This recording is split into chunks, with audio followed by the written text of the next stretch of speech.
Hey guys, welcome to today's video. We are going to be resetting a oil light slash maintenance required light on a Toyota Prius. So this will be basically for a bunch of different years of the Toyota Priuses.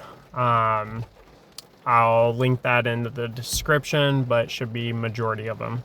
So first things first, we're gonna go ahead and press the button twice. Don't start it, just pressing the button twice, no foot on the brake. And then we're going to make sure that up here that it says our miles and not like so if we scroll through the trip, it says like trip A, trip B. We want it on the miles.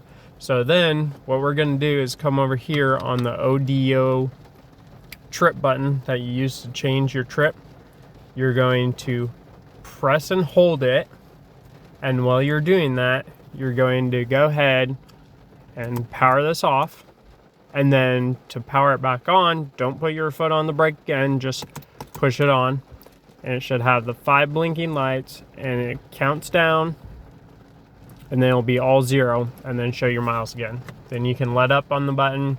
You have no maintenance required. Now you can put your foot on the brake, start it up, and you're ready to go. Thank you guys for watching the video. Hopefully this was helpful. Resetting your oil maintenance light or your maintenance required or oil change light, whatever you want to call it. Thank you guys.